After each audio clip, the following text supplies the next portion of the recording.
História de quem?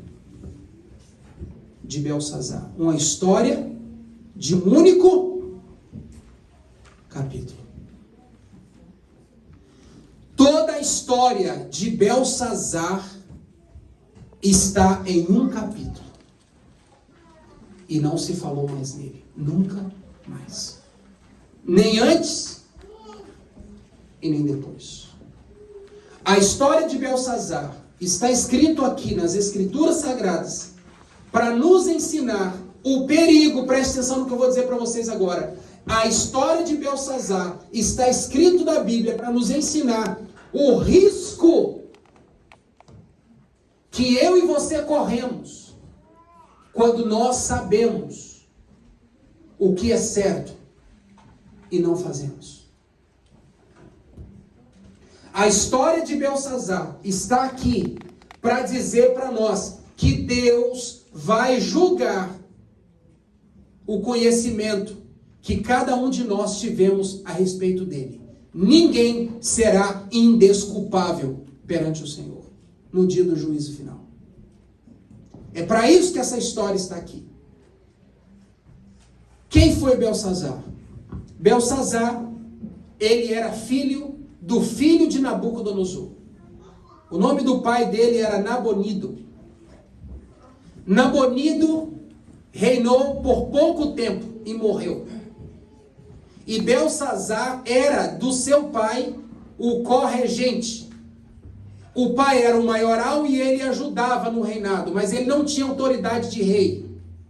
Mas ele aprendia com o pai como reinar. E Nabonido aprendeu com quem? Com o seu pai, que era Nabucodonosor. Nabonido e Belsazar acompanharam toda a trajetória do avô. Belsazar viu tudo o que aconteceu na vida do avô, tanto a sua ascensão, as suas conquistas, como também a sua queda, quando ele foi para os montes viver com as cabras monteses. Está no capítulo 4. A Bíblia diz que Nabucodonosor só voltou para o reino o dia que ele reconheceu a sua insignificância e a grandeza do Deus de Daniel, o qual ele também conhecia. Porque se você me perguntar, mas em que momento Nabucodonosor conheceu o Deus de Daniel? Quando ele mesmo fez a seguinte declaração: nós jogamos 3 na fornalha, mas há o quê? Há um quarto. E esse quarto é semelhante ao quê? Ao filho dos deuses. Naquele momento, quando Nabucodonosor dá autoridade para que os seus servos retirem os 3 amigos de Daniel, ele faz um decreto. Se você ler isso no capítulo 3, ele faz um decreto aonde ele estabelece que qualquer um no reino dele que criticasse, blasfemasse ou falasse mal do Deus de Daniel sofreria as mesmas consequências. E ele exalta o Deus de Daniel como todo-poderoso. Mas mesmo assim ele não se humilhou e Deus teve que humilhá-lo. Existem pessoas, Marlúcio, que aprendem com os exemplos dos outros. Mas há pessoas que só vai aprender quando a dor for sentida na sua própria carne. Eu falei isso essa semana para o meu filho lá em casa. Porque o meu mais velho já está na idade de conversar algumas coisas mais sérias da vida real, da realidade, não da fantasia. E eu disse para ele: você tem 2 formas de aprender na vida. Ou você aprende observando aonde os outros erraram, ou você vai sofrer na própria carne para você aprender. E esta muitas vezes é duro demais. E Nabucodonosor teve que aprender na própria carne quem era Deus. E ele se humilhou perante o Senhor. E Belsazar e o seu filho Nabonido viram tudo isso. Nabonido agora morre, mas o conhecimento sobre Deus morreu? Não, o conhecimento. Nabucodonosor morreu, Nabonido morreu, mas o conhecimento sobre o que Deus foi na vida de Nabucodonosor e no período da existência de Nabonido continuou. Quando a Bíblia diz que Belsazar faz referência a Nabucodonosor como pai de Belsazar, é porque essa era a forma deles mencionarem os súditos do reino em relação ao grande rei que veio antes. Todos eram considerados filhos. Nabucodonosor morreu, passou. Nabonido, filho de Nabucodonosor, morreu e passou, mas o conhecimento sobre Deus permaneceu. E agora chegou o grande momento. Belsazar está agora diante de uma crise política. Belsazar agora está diante de um dos momentos mais importantes da sua vida como rei. Qual o momento importante? Os medos e os persas estavam vindo para guerrear contra o rei da Babilônia. Porque a Babilônia era praticamente o único obstáculo para que os medos e os persas se tornassem a grande potência mundial. Como hoje, qual que é o único empecilho para a China? Estados Unidos. Estados Unidos da América.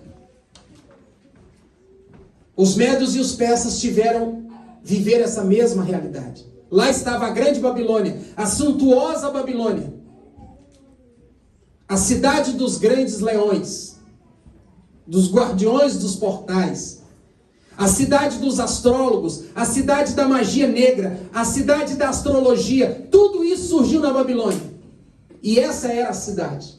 E agora os medos e os persas estavam vindo para conquistar a Babilônia, e Belsazar tinha que levantar o ânimo dos seus súditos, dos seus liderados. E ele então dá um banquete com os seus maiores, na intenção e na pretensão de que eles se erguessem, fugissem deles o medo e eles conseguissem encarar a invasão e o ataque persa.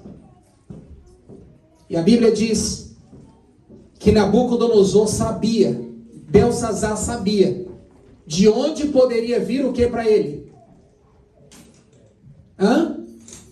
O socorro.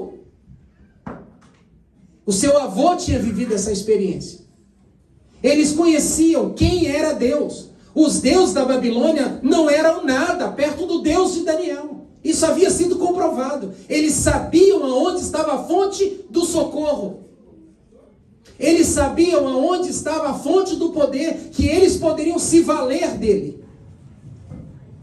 Mas é óbvio que isso não iria acontecer.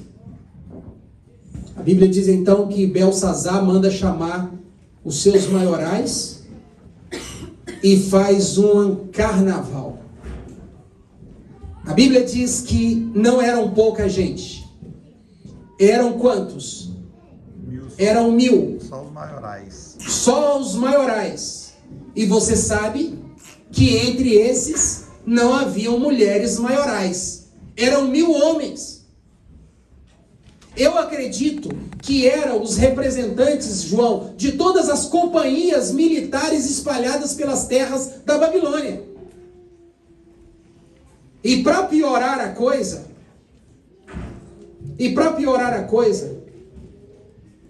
quando você está numa festa aonde a moralidade permanece, você tem uma festa de alegria, de diversão, de interatividade.